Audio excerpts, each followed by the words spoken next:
Let's turn our attention to wide receivers. Wide receiver coach Chad O'Shea was talking about Michael Woods and the young wide receiving core and what they need to see from them.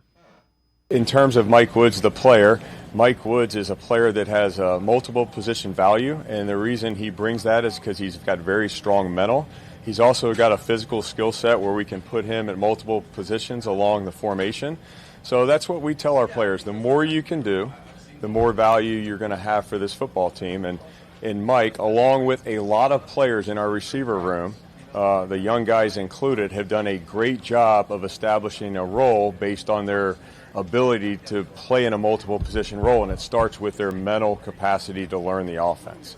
I mean, the rookie receiver group that we have is a tremendous group. They've worked extremely hard. They have learned the playbook, exceeded expectations in what they've learned, and they've allowed themselves to go and play any position when the opportunity presents itself, and that will give them opportunity. So I'm using that group as an example of what we want out of our players. Learn what to do, and you'll have a chance to go out there and maximize your opportunities. Tim, the reason that interests me, I didn't think of it in terms of, okay, this receiver does this. Luke Floria plays in the slot well. There's a role for that. This guy has the ability to separate. There's a role for that.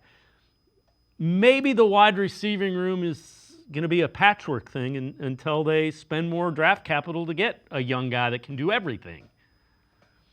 Yeah, it might just kind of be what it has to be. I mean, it really is, the most proven commodity easily is Jerry Jeudy coming off, what the year he had last season. Cedric Tillman, obviously missed the last handful of games with a concussion, but prior to that, he was looking like he was really turning the corner and really showing why people thought he could have been a second round pick in 2024. Deontay Johnson, you're kind of hoping that he can rediscover that Pro Bowl form he had in Pittsburgh, and then after those three guys, you have a lot of question marks, because you have guys like Jamari Thrash, who struggled as a rookie, Michael Woods, who is, really was a sixth-round pick, battled injuries throughout his career, really never has gotten an opportunity. David Bell, third-round pick, really hasn't panned out either. And then you obviously have other guys like Luke Floria, the former Mentor kid, who seems by all accounts like he is having a great training camp and maybe has a shot to steal a roster spot. And I think that's ultimately what you hope for.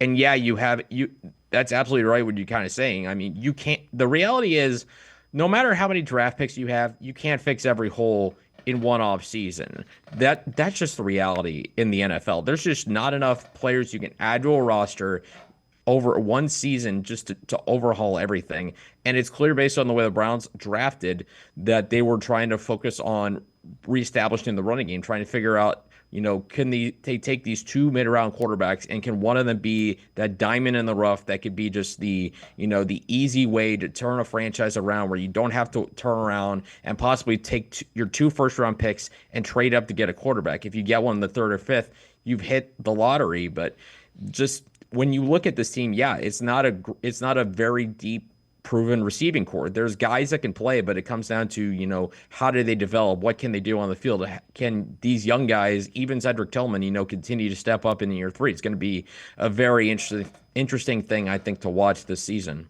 Yeah, and the other thing is, don't ask guys to do stuff that you haven't seen them do. Ask them to do what they do well. In some ways, that's the definition of coaching.